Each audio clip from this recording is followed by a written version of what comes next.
Health camp ಇದೆ, ಹಾಗಾಗಿ ನಾನು ಇಲ್ಲಿ ಹಾಜರಾಗೋದಿಲ್ಲ. ನೀವೇನು ನಿಲುವು ತಗೊಂಡ್ರು ನಿಮ್ಮ ಜೊತೆಗೆ ಇರ್ತೀವಿ ಅನ್ನೋ ಮಾತು ದೊಡ್ಡನವ್ರು ಹೇಳಿದ್ರು.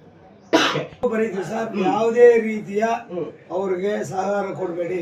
ಚಾನಲ್ ಆಗ್ಬೋದು, ಟಿವಿ ಸೀರಿಯಲ್ ಆಗ್ಬೋದು, ಸಿನಿಮಾ ಆಗ್ಬೋದು, ಏನೇನು ಆಕ್ಟಿವಿಟೀಸ್ ಇದೆ ಯೂಟ್ಯೂಬ್ ಜೊತೆಗೂ ಅವರು ಇದು ಮಾಡೋಂಗಿಲ್ಲ. ಆ ಥರ ಕೆಟ್ಟ ಪದಗಳು ಯೂಸ್ ಮಾಡೋದ್ರಿಂದ ನಾವು ಕಟೀಲಿಟ್ಟಾಗಿ ನಿಲುವು ತಗೊಳ್ತಾ ಇದ್ದೀವಿ. ಅದ್ರ ಜೊತೆಗೆ ಚೇಂಬರ್ ಸರ್, ಕಮಿಷನರ್ ಸಾಹೇಬ್ಗೆ ನಾವು ಒಂದು ಆಲ್ರೆಡಿ ಡ್ರಾಫ್ಟ್ ರೆಡಿ ಮಾಡ್ತಾ ಇದ್ದೀವಿ, ಅದನ್ನ ಅವ್ರಿಗೂ ಕೊಡ್ತೀವಿ. ಸೈಬರ್ ಕ್ರೈಮ್ಗೂ ಒಂದು ದೂರು ಕೊಡ್ತಾ ಇದ್ದೀವಿ ಸರ್. ಯಾವಾಗ ಸರ್? ಸರ್ ಇವತ್ತೇ, ಈಗಲೇ ಕೊಡ್ತಾ ಇದ್ದೀವಿ. ಎಲ್ಲ ಅಂಗಸಂಸ್ಥೆಗಳನ್ನು ಕರೆದಿದ್ದೀವಿ ಸರ್. ಇದ್ರ ಬಗ್ಗೆ ಏನು ಶಬ್ದಗಳು ಆಡಿದಾರಲ್ಲ, ಅದ್ರ ಬಗ್ಗೆ ಒಂದು ಎಲ್ಲ ಅಂಗಸಂಸ್ಥೆಗಳನ್ನು ಕರೆದಿ, ಟಿ ವಿ ಚಾನಲ್ನ ಅಧ್ಯಕ್ಷರು ಎಲ್ಲರನ್ನೂ ಕರೆದಿದ್ವಿ, ಮಾತಾಡಿದ್ವಿ.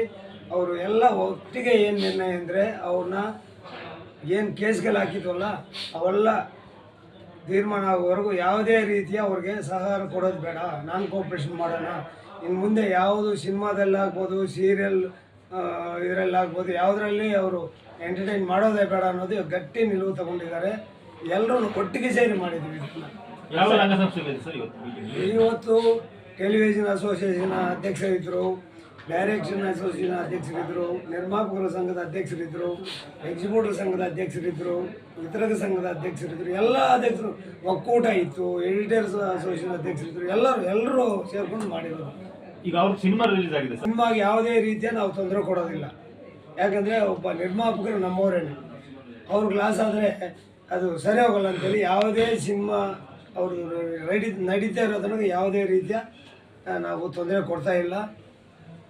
ಅವ್ರಿಗೇನಾಗಲ್ಲ, ನಾಯಕ ನಟನಿಗೆ, ನಿರ್ಮಾಪಕನಿಗೆ ಲಾಸ್ ಆಗುತ್ತೆ. ಹಾಗಾಗಿ ನಾವು ಯಾವುದೇ ರೀತಿಯ ಸಿನಿಮಾದ ಬಗ್ಗೆ ನಾವು ಮಾತುಕತೆನೇ ಆಡಿಲ್ಲ.